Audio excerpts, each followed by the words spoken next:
Hey everyone, my name is Gwendolyn Ray, and thank you for joining me today for the first episode of Balanced Motherhood. This month is going to be my March Madness. I'm going to be covering a series of topics, and today's topic is going to be how to overcome mom guilt. I'm going to leave my playlist here, that way you'll be able to see all the upcoming videos that are coming. And I hope you come and join me for each episode. Today, I really just want to dive into this topic. I feel like this may be a long video, so I will also leave the chapters in the description section. That way you'll be able to skip around to the sections that will meet your needs. Hey, Caroline. So, mom guilt is a topic that, from what I've seen, is not really covered in the way that I think it needs to be covered. That's why I decided to come on here and give you my take on what I believe mom guilt is, where it comes from, and how I think you can overcome it. In this video, I just want to give a disclaimer. I am not a therapist, nor am I a psychologist, nor am I a teacher, nor am I licensed, honestly, to give this specific advice. That's why I'm giving this advice based off my experience, the personal research that I have done online. And honestly, I've learned from a lot of moms. So I'm going to give you this information in hopes that you'll be able to use it, apply it to your life, and hopefully change your life. I want to be very honest with you. I'm going to say this may be a touchy topic for a lot of moms, but I want you to join me here with an open mind. I want you to come with an open heart and know that everything that I'm saying in this video is coming from love.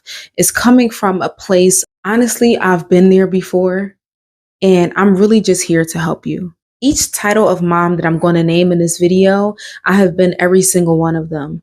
And that's how I know I can give you this advice and know that I can stand firm on it.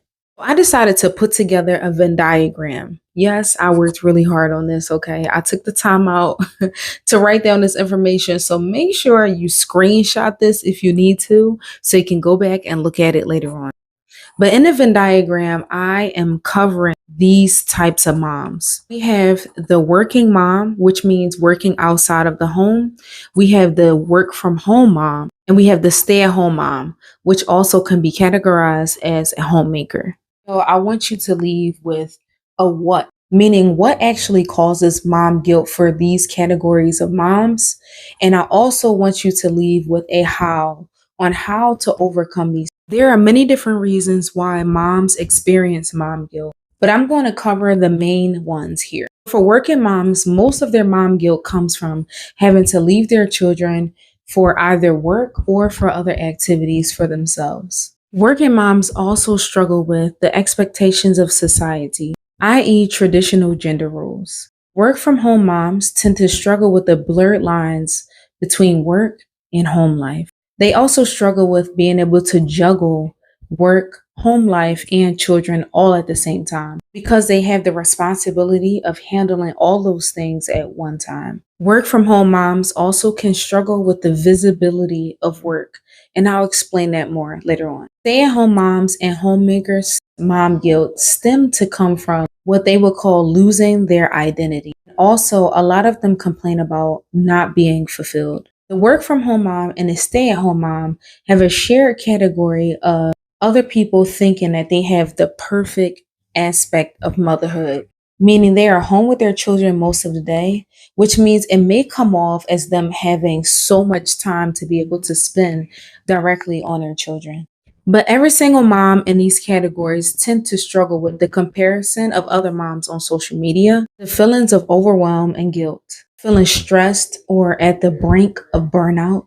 And this one I know a lot of moms struggle with is the lack of self-care or non-existent self-care. I know that moms struggle with all of these things, and some of them may overlap each other.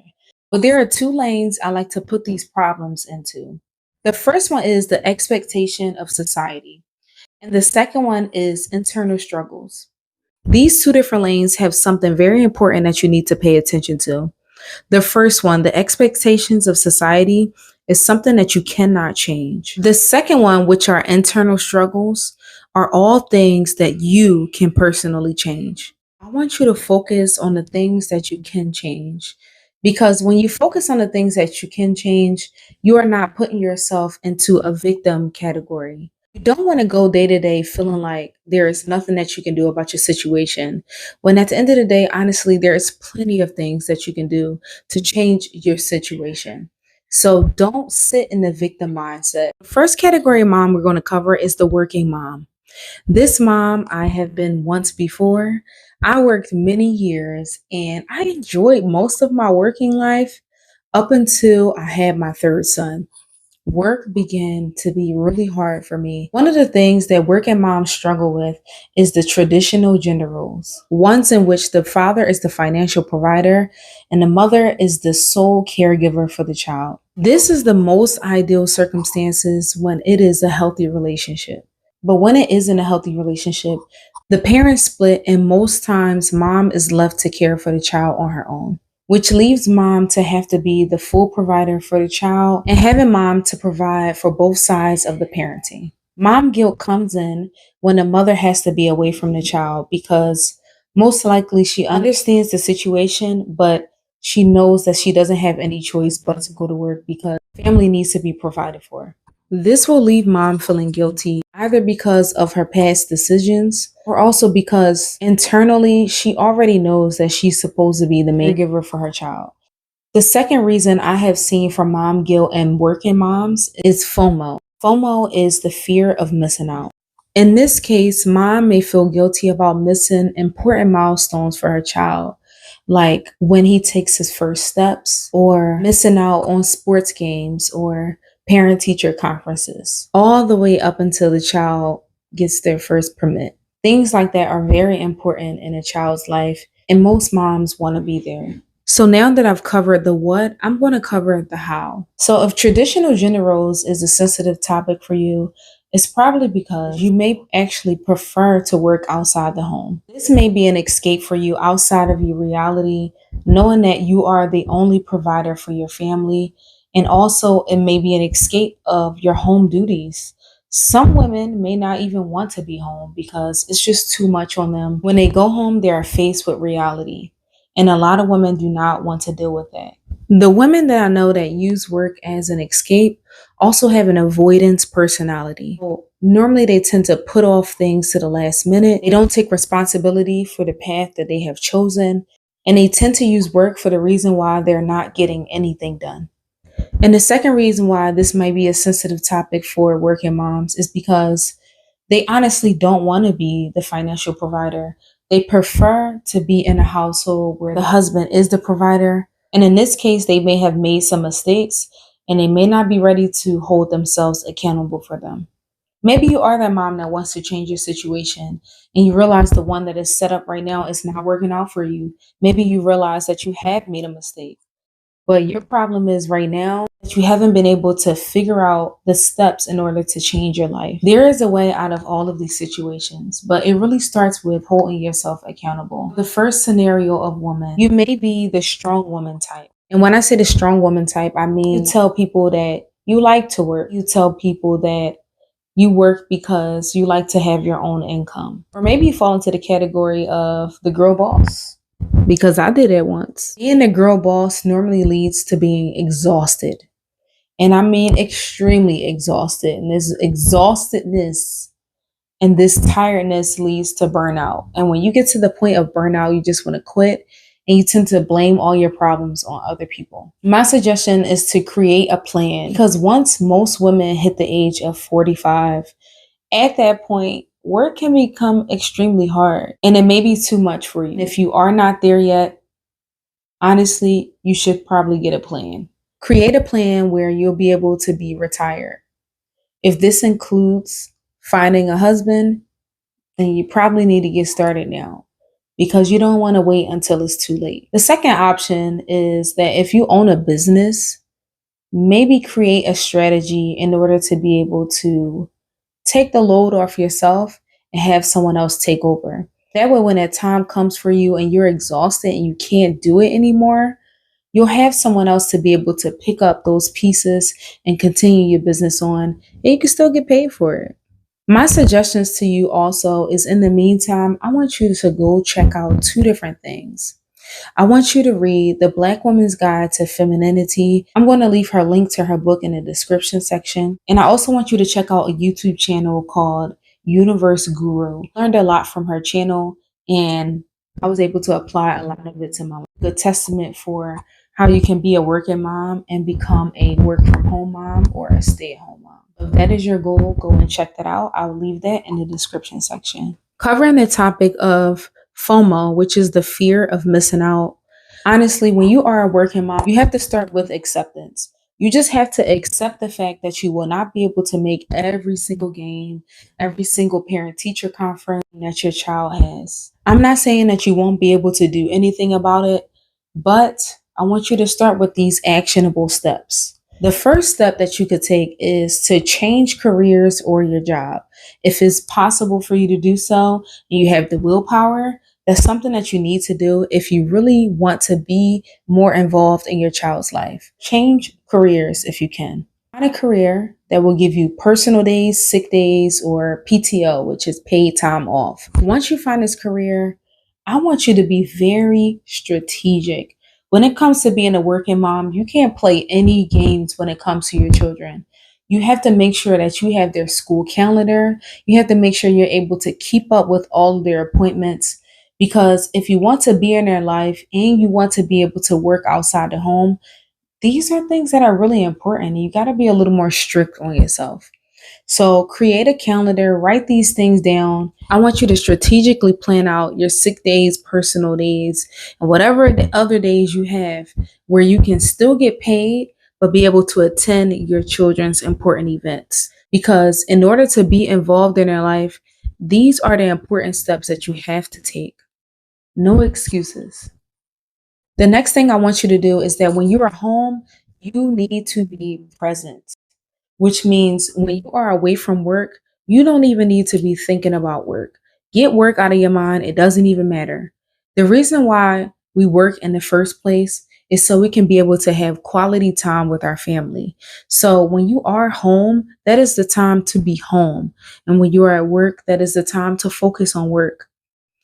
But honestly, don't tell your boss I said this, okay? But when you're at work, if there's an emergency, I'm sorry, it's time to drop work, because that's what I would do. Drop work. At the end of the day, you can be replaced when it comes to your job. But when it comes to your child, you are irreplaceable. And don't ever forget that. Some of the ways I suggest that you be more present is that if you have a baby, why don't you try baby wearing? If you aren't doing it already, please go get a carrier for your baby. It's one of the best ways to be able to bond with them, to have them close to your heartbeat, or even just have them on your back while you're cooking a meal. Oh my goodness, it is the best experience. If you have a toddler, pull up the high chair, bring the high chair into the kitchen, bring it into the living room if you're folding laundry or something like that, and talk to them, have a conversation. Even if they can't speak full words and full sentences, they love to have your attention. So this is the time for you to be present. And if you have older children like me, this is the time to be able to have those conversations with them. Ask them what they're doing at school. Find out what they're interested in and plan events like that around those different things that they like. Most children just want to be heard. They want to know that you notice them and that they play an important role in your life. The next category of mom that I want to cover is the stay-at-home mom and the homemaker. I fall into this category currently, so I have a lot to say about it, but I'm not going to cover everything here because I can go on all day long about the stay-at-home mom and homemaker mom guilt, even though people think that they don't have any. They actually do. One of the mom guilt struggles that stay-at-home moms struggle with is the persona of having the perfect motherhood. So back in the day, there was tons, and there probably still is, tons of photos and videos of stay-at-home moms and homemakers being the perfect mother, wearing an apron and cleaning the home in heels and working out and making sure everything is catered to. And when hubby comes home, they're so perky and alive and giving him everything that he needs. I'm not going to say that I'm that mom. Sometimes I am, sometimes I'm not. Okay. But I'm doing my best to be the best that I can. Let me tell you one thing that I'm not doing. I'm not walking around in baggy t-shirts. Okay. We have to completely eradicate t-shirt wearing ball cap mom persona. Okay. I'm not with it. I am in for the mom bun. Okay. I think the mom bun gets things done. Okay. So I'm okay with the mom bun. Baggy t-shirts and sneakers all day long, it's a no-go. Okay. We don't have to be perfect, but we can be presentable. Stay-at-home moms and homemakers may also fall into mom guilt when it comes to the comparison of working moms or work from home moms, where they normally are not bringing in any income. So, this may lead moms to feeling guilty for not being able to provide financially. The other two things that stay at home moms also struggle with losing their identity of who they were before they had children and also feeling unfulfilled. Perfection in motherhood is honestly unattainable, but feeling like you are not good enough is an internal battle and something that you can actually conquer on your own. It honestly starts with confidence. So, here are some tips for you to be able to build confidence.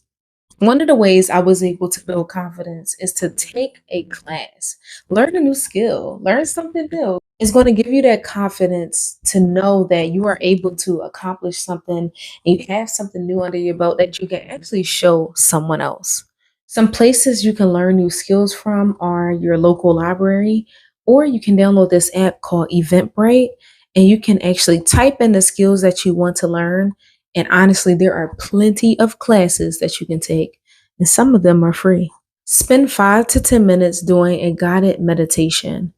That way, you can get out of your head with your own thoughts and you can go into a meditation with someone taking you into a different place in your mind, which honestly I already know exists, but they'll help you bring out that confidence in you so you can be able to share that with your children because it's nothing more amazing than a confident mom. A guided meditation will help you be able to reprogram your thoughts.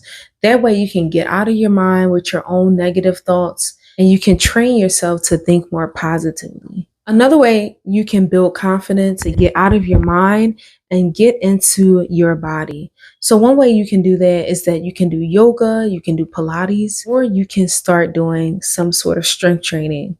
I enjoy strength training because it's a way to be able to get out of my mind and get into my body and get it moving. That blood flow that you receive from exercising helps you so much with a positive attitude. I think it's something that all moms need to be doing anyway. And once you keep this up for a while, honestly, when you look good, you feel good. So, covering the topic of identity and fulfillment, I'm going to cover these together. So, right now, I want you to close your eyes.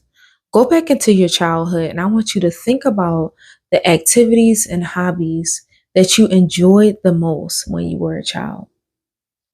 And then I want you to get a piece of paper and write out every single one of those things. And yes, I want you to do them, to plan them. Find time to be able to do these things. You're never too mature to recreate these events or these experiences. That liveliness that you once had is what will give you that contentment.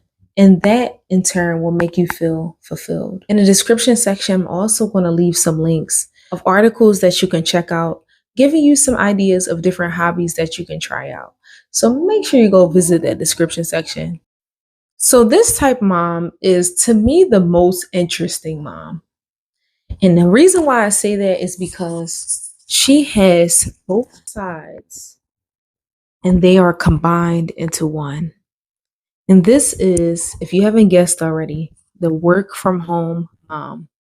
These are the ones, I'm sorry, I feel like they have the most load. I don't care what anybody says. They have one of the hardest jobs, the work from home mom. I look up to these moms. I do. Because I know it can be a lot. But a lot of them are able to do it. But the ones that aren't and are struggling with mom guilt, I'm here for you. I got some tips for you, okay? Because I've been there before too. So, one of the things that work from home moms struggle with are blurred lines. And I mean physical blurred lines. My suggestion for work at home moms that are struggling with blurred lines is you have to create a schedule. You cannot play any games with this, okay? You have to create a schedule. I've put a link in the description section to one of the PDFs that I created, helping you create a schedule to be able to decipher the times for work and the times for family. And when those times come, you have to make sure that you do not cross the lines because that's when it can become really complicated. Is that when you're sitting with your child, instead of being present in the moment, you'll be checking emails or making phone calls after business hours. I know that it might be hard for you to turn off work mode, but it's really important that you do this because your child does want to feel like they are important in that moment, especially when it seems like it's not work hours. If you do take the time out to print out the schedule, I want you to print out two different copies. Take one of them and place it inside of your workspace. And I want you to take the other one and place it inside of the kitchen or inside of the living room, wherever you spend the most time at. That way you're able to see visibly where the lines cannot be crossed. If you stop working at 5 p.m., at 5 p.m., the rest of the time needs to go to your family. The next thing that work from home moms deal with is having visible work. And when I say visible work, I mean it's in eyes view, which means it's impossible to turn off work mode. If you can see your work in front of you, what makes you think you're not going to be able to think about it?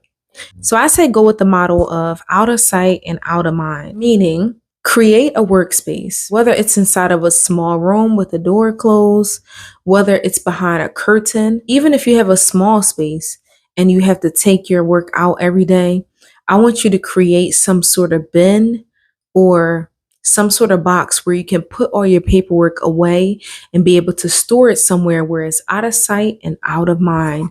That is extremely important when it comes to work from home moms. Do your best to not blur the lines in this scenario because it's really hard to uncross them if you don't notice the patterns. Last thing I think that work from home moms struggle with is juggling work. Juggling work, child rearing, and home responsibilities. In this scenario, honestly, you just have to get really structured. So I have left some important things for you in the description section. I have a PDF for a cleaning schedule because it's important for you to have a clean home. I know you may not be able to have the perfect home, but a cleaning schedule is going to help you be able to have a moderately clean home because no one can function in chaos. I encourage you to create a meal plan, which I'm going to leave a link in the description section. I encourage you to create a meal plan, which I'm also going to leave in the description section. And also what I consider is an activity calendar. This you can kind of make on your own with any sort of planner. It's basically coming up with a list of activities that your child would like to do or that you like to do, and make sure you schedule that time out so you'll be able to do these things because life is not all about work and sitting home. Who wants to have a boring life? Okay, I know I don't want to have a boring life. So I'm planning activities to be able to get out at least every weekend. At least once a week, you should be leaving your house. Even though your work is home and your home life is home, it doesn't mean stay in the house all the time. I recently listened to an audiobook and I'm actually kind of still listening to it called Eat That Frog. The book is by Brian Tracy. And in this book, he describes the work life balance. And he explains that the work life balance is something that is a consistent thing. It's not something that you get right one time and then you always have it right. It's something that you have to be consistent at. A balanced life is something you have to consistently work at every single day. Curious and want to know how I do my planning? I'm going to leave a link here at the top of the screen so you'll be able to go check out my planning routine because it's extravagant. Okay, I'm telling you right now, it is not simple. But maybe you might want to try it out. So I'll leave it here and you can go watch that video after this one.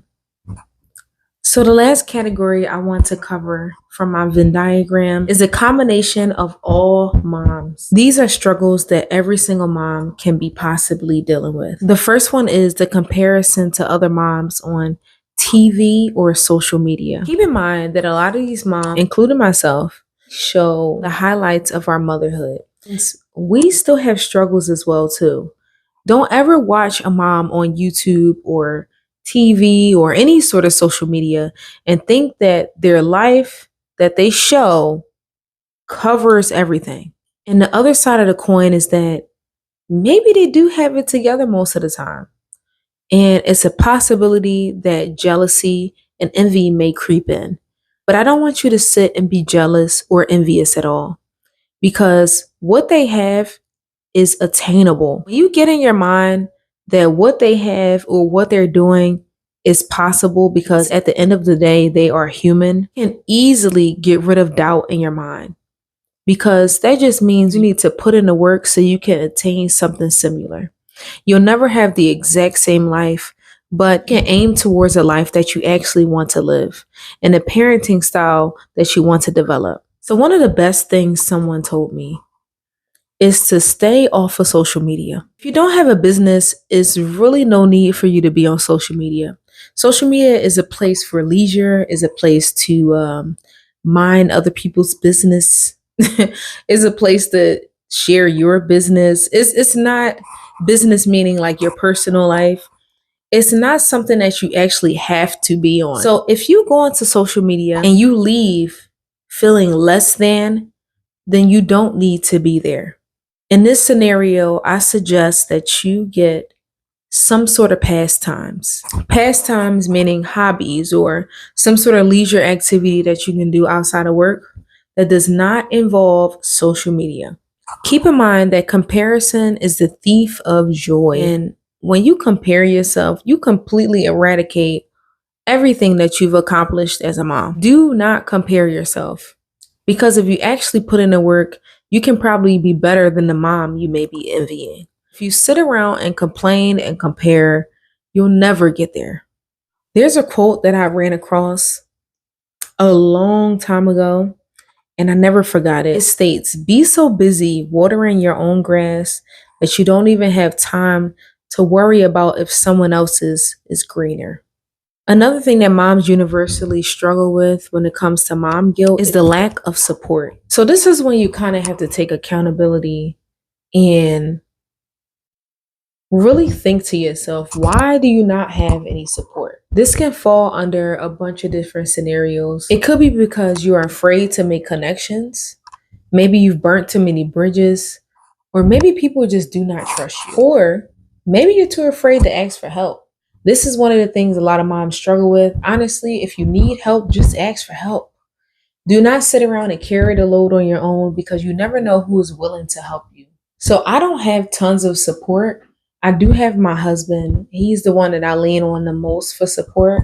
But I do have family members that I can ask for help. I know that if I desperately needed it, they would help me. Some of the other ways I reach out for support is building relationships with teachers at my children's school. So I tend to go to a lot of the parent teacher conferences. And when I do, I'm able to make connections with people. And most people like my personalities. I'm easy to talk to. Honestly, I ask a lot of questions. Because I ask so many questions, I'm able to get so many resources that I normally don't feel without, and I normally don't feel alone because there's always someone that I can reach out to. If your child does go to a physical school, take the time out to go reach out to your child's school network because there are a lot of people there that are willing to help you with any resource across the board. Another thing that moms struggle with is the fear of making mistakes. I have learned a lesson that you don't have to be in a situation in order to learn from the mistake. Take the time out to evaluate the mothers in your family. And it's okay to do this. You don't have to tell them. Take the time out to look at their lives, look at their relationships with their children. Is this the type of relationship that you want? Is this the dynamic you want to have with your children? These are questions you have to ask yourself because these are lessons that you can learn on your own without having to experience them yourself. I do say also take the time out to listen to wise women, wise mothers, mothers that have been there, what they say, been there and done that. Listen to those women because they have a lot of experiences they can share with you and you'll be able to dodge a bullet because they can teach you a lot of things. Now, I do say use your discernment and your intuition. because not everything they're going to tell you is going to be the right thing. But listen and learn. When it comes to making mistakes, I tend to do things like I have already done this, but I have sat with myself and I really thought back into my childhood. What are things that I wish I had when I was a child? And I'm not talking about material things specifically, but the connections and the bond that I wish that I had with my mother and my father. What way do I wish it would have went?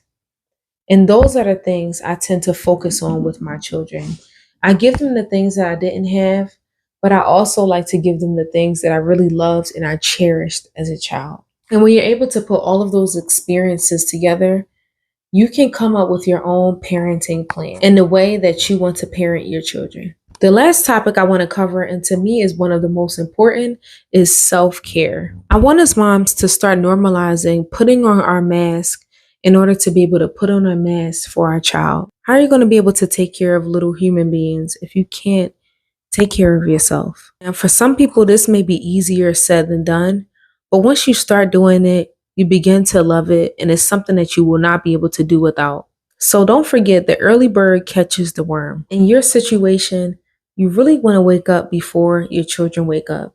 I say between 1 to 2 hours, but if you can wake up earlier than that, please do so. It also starts with going to bed at a reasonable time, which means you're not going to be able to scroll all night long, looking at reels and videos and all this other stuff. You have to put that down and you got to grow up. You got to be an adult, because at the end of the day, your family really needs you in the morning. But you need to take care of yourself first. So the things I like to do in the morning is I like to do my prayer and my meditation.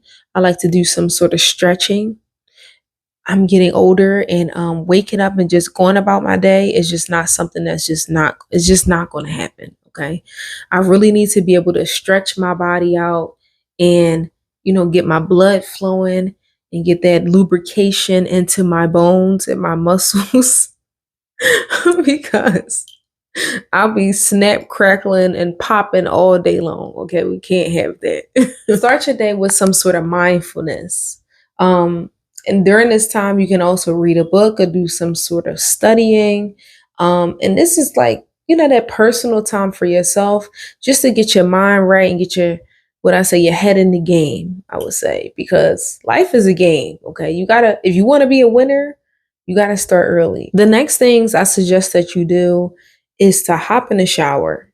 I hope you are taking a shower in the morning, because it's nothing like being sweaty all night long and just trying to throw some clothes on. Listen, please take a shower in the morning, okay? Please. I hope you are already. But if you are not, take a shower. Even if it's only a 15-minute shower, at least you took a shower. After your shower, do your skincare routine. That way you can have some beautiful, flawless skin. Drink you at least 2 cups of water during that time. Hair and your makeup. It doesn't have to be anything extravagant, okay? But at least do some mascara. I would say some foundation and blush. Some concealer if you're fancy, something on your lips. You don't want any dry lips. And some blush. I would say blush. I love blush. Okay, do some blush. Okay, maybe this is too much, but at least 3 different things. Okay, skincare is the most important thing. Brush your teeth. Okay, please don't greet your family with stinky breath. That's a no-no. And the last thing I suggest that you do for yourself, if you are not intermittent fasting, is to get you a nice meal, something that you can eat for yourself and try to enjoy before your kids wake up, and a cup of coffee. Okay, because I can't go about my day with no coffee at all. I need at least a cup of coffee by 9 a.m. Maybe you might be different. Maybe you're a tea drinker, so drink you a cup of tea. So I hope you were able to learn some things here in this video on how you can overcome your mom guilt today. Okay, start these things today. Mom guilt can be overcome. It's not something that you're stuck with. It's not something that you have to carry with you through your entire journey of motherhood. Motherhood is not something that is a struggle. Okay, we have to get off this struggle bus and be able to take accountability for our actions and the way that we carry ourselves and the way that we parent our children, because we are their role models. So come to the table with your best. That's all they ask. If you don't take anything else away from this video, keep in mind the two paths that there are when it comes to mom guilt. They are the external expectations of society, things that you cannot change, but there are also the internal struggles, things that you can change. Do not forget, in order to become a better mom, this is something that you do have to overcome, and it starts with you. Thank you so much for joining me for March Madness. And I hope you come back next week for the second week of March Madness. I will be covering how to keep a clean home with kids. I feel like this is going to be an interesting one. Thank you for joining me here on Balanced Motherhood, where balanced motherhood is possible for every mom. I'll see you next week and enjoy the rest of your evening.